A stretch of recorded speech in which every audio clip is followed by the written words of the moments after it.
Hello, नमस्कार मित्रों, मैं अंकुश पवार आप सभी का स्वागत करता हूं आपके अपने YouTube channel Uttarakhand GK point में।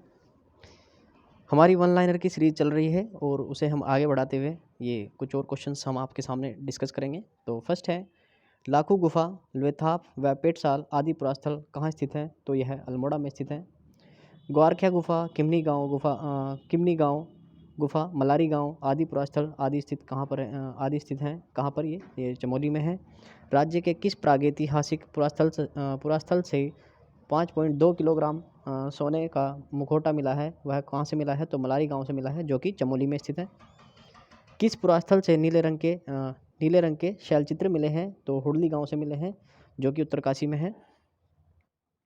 8 ताम्र मानव आकृतियों की प्राप्ति कहाँ से हुई है? तो यह बनकोट क्षेत्र से हुई है, जो कि पिथौरागढ़ में स्थित है। किस प्रागैतिहासिक स्थल के शैल चित्र में योग मुद्रा में मानव का चित्रण किया गया है? तो फलसीमा में, जो कि अल्मोड़ा में स्थित है। 14 नर्तकों का सुंदर चित्रण किस शैल चित्र में किया गया है? तो अ, कसार देवी के हैं, जो कि अल्मोड़ा में स्थित है। उत्तराखंड के आद्य इतिहास के प्रमुख स्रोत कौन है? क्या है? तो पौराणिक ग्रंथ है। नेक्स्ट है, उत्तराखंड का प्रथम उल्लेख किस धार्मिक ग्रंथ से मिलता है? तो ऋग्वेद से मिलता है। ऋग्वेद में उत्तराखंड क्षेत्र के लिए क्या कहा गया है? तो देवभूमि एवं मनुष्यों की पूर्ण भूमि कहा गया है ऋग्वेद में उत्तराखंड को। किस ग्रंथ में उत्तराखंड क्षेत्र के लिए उत्तर कुरु शब्द का प्रयोग किया गया है? तो ऐत्रेय ब्राह्मण में उत्तराखंड के लिए उत्तर कुरु शब्द का प्रयोग किया गया है। नेक्स्ट है, स्कंद पुराण में उत्तराखंड क्षेत्र की सर्वाधिक चर्चा है। इस क्षेत्र का क्या नाम दिया गया है? तो मानसखंड और केदारखंड कहा गया है स्कंद पुराण में उत्तराखंड को। नेक्स्ट है, हरिद्वार यानी कि माया क्षेत्र से हिमालय तक के विस्तृत क्षेत्र को स्कंद पुराण में क्या कहा गया है? तो केदारखंड कहा गया है, जो कि गढ़वाल क्षेत्र को कहा जाता है केदारखंड। स्कंद पुराण में नंदा देवी पर्वत से कालागिरी तक के क्षेत्र को मानसखंड कहा गया है, जो कि कुमाऊं क्षेत्र में है। नेक्स्ट है, मानसखंड और केदारखंड के संयुक्त क्षेत्र को पुराणों में क्या कहा गया है? तो उत्तरखंड कहा गया है, ब्रह्मपुर कहा गया है और एवं खसदेश कहा गया है। नेक्स्ट है, पाली भाषा के बौद्ध साहित्यों में उत्तराखंड क्षेत्र के लिए प्रयुक्त शब्द कौन सा है? तो हिमवंत शब्द पाली भाषा के बौद्ध साहित्यों में उत्तराखंड को कहा गया है। गढ़वाल क्षेत्र के वैदिक काल में हेमवंत व महाभारत काल में उत्तर कुरु के नामों से जाना जाता था, जबकि पुराण काल में जाना जाता है केदारखंड नाम से। नेक्स्ट है, पूर्णोत्तर काल में गढ़वाल क्षेत्र को कहा जाता है केदार मंडल, बद्रिका क्षेत्र, तपोभूमि व खस मंडल आदि पूर्णोत्तर काल में गढ़वाल क्षेत्र को कहा जाता है। नेक्स्ट है, मनुष्य के आदि पूर्वज मनु का निवास स्थान व धनाधिपति कुबेर की राजधानी क्या है? तो अलकापुरी जो है मनुष्य के आदि पूर्वज मनु का निवास स्थान है और कुबेर की राजधानी अलकापुरी थी। नेक्स्ट है, प्राचीन ग्रंथों में अलकनंदा उद्गम से बद्रिकाश्रम के बीच के क्षेत्र को कहा जाता है अलकापुरी। नेक्स्ट है, भगवान राम ने अपने अंतिम समय में किस स्थान पर तपस्या की थी? तो देवप्रयाग में भगवान राम ने अपने अंतिम समय में तपस्या की थी। बाणासुर की राजधानी क्या थी? तो ज्योतिषपुर बाणासुर की राजधानी थी। अपने अंतिम समय में लक्ष्मण जी ने कहाँ तपस्या की थी? तो तपोवन में की थी, जो कि टिहरी गढ़वाल में है। नेक्स्ट है, केदारनाथ को प्राचीन ग्रंथों में कहा जाता है या कहा गया है? तो भृंगतुंग कहा गया है। नेक्स्ट है, महाभारत के किस पर्व में लोमश ऋषि के साथ पांडवों की बद्रीनाथ यात्रा का वर्णन है? तो वन पर्व में। नेक्स्ट है, महाभारत के वन पर्व के अनुसार पुलिंद राजा सुबाहु की राजधानी क्या थी? तो श्रीनगर थी। नेक्स्ट क्वेश्चन है, प्राचीन काल में गढ़वाल क्षेत्र में कौन से 2 विद्यापीठ थे? तो बद्रिकाश्रम और कण्वाश्रम जो थे गढ़वाल क्षेत्र में 2 विद्यापीठ थे। नेक्स्ट है, दुष्यंत और शकुंतला का प्रेम प्रसंग जुड़ा हुआ है किससे? तो कण्वाश्रम से, जो कि पौड़ी गढ़वाल में है। जिसके नाम पर अपने देश का नाम भारत पड़ा, उसी सम्राट भरत का जन्म कहाँ हुआ था? तो कण्वाश्रम में हुआ था। नेक्स्ट है, कालिदास ने अपने महाकाव्य अभिज्ञान शाकुंतलम की रचना की थी कहाँ पर? तो कण्वाश्रम में की थी, जो कि मालिनी नदी के तट पर है। नेक्स्ट है, प्राचीन काल में गढ़वाल क्षेत्र में खस जातियों, इन्हें आर्य भी कहा गया है, की प्रधानता थी। इनके समय में अधिक हुआ क्या? तो बौद्ध धर्म का प्रचार इनके समय में अधिक हुआ है। नेक्स्ट है, गढ़वाल क्षेत्र का वह कौन सा नगर है जिनको गढ़वाल का प्रवेश द्वार कहा जाता है? तो कोटद्वार। नेक्स्ट है, पौराणिक काल में वर्तमान कुमाऊं क्षेत्र को कहा जाता था, तो मानसखंड को। नेक्स्ट है, पौराणिक काल के बाद कुमाऊं क्षेत्र के लिए प्रयुक्त नाम कौन सा है? तो कुर्मांचल, कुरुमप्रस्थ, कुर्मप्रस्थ और कुर्मगिरी, कुमाऊगढ़ इत्यादि नाम जो है पौराणिक काल में कुमाऊँ के लिए प्रयुक्त नाम है।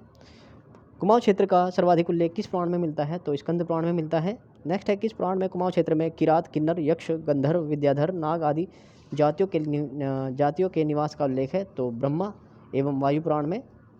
किस ग्रंथ में इस क्षेत्र में किरात, किन्नर, यक्ष, तंगव, कुलिंद, खस आदि जातियों के निवास का उल्लेख है? तो महाभारत में।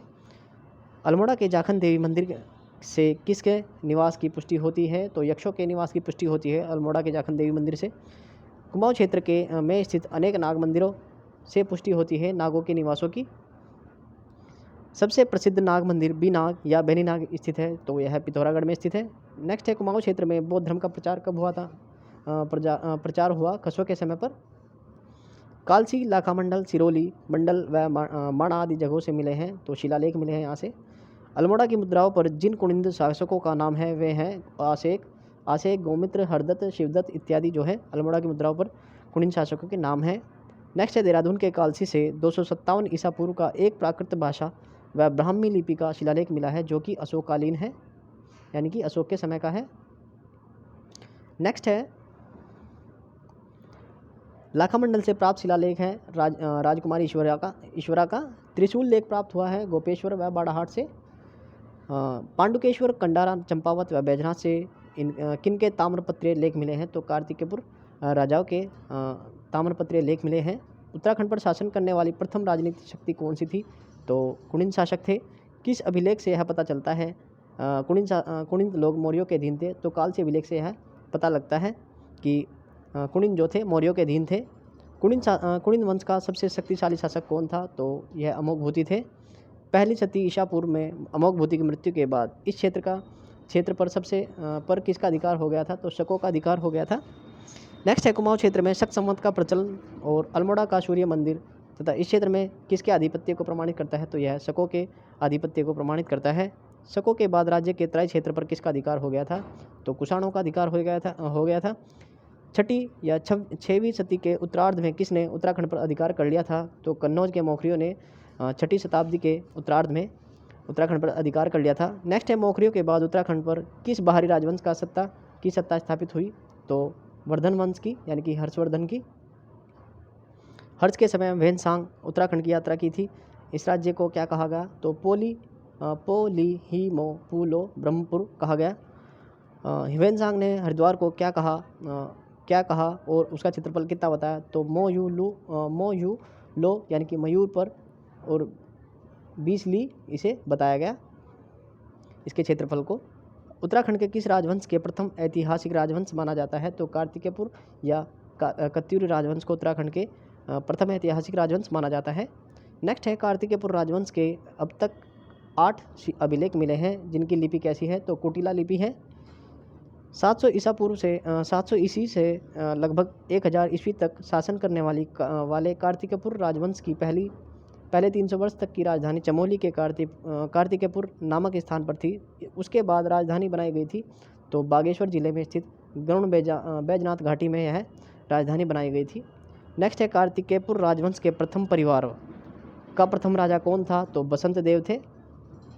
तो आज कितने ही क्वेश्चंस, और आपको ये इसकी PDF आपको डिस्क्रिप्शन में लिंक मिल जाएगा, आप वहाँ से इसे डाउनलोड कर सकते हैं। आपको ये अच्छी लगी हो वीडियो तो आप हमारे चैनल को सब्सक्राइब कीजिएगा, लाइक कीजिएगा, शेयर कीजिएगा और कमेंट्स कीजिएगा। आपका दिन शुभ हो। जय हिंद, जय भारत।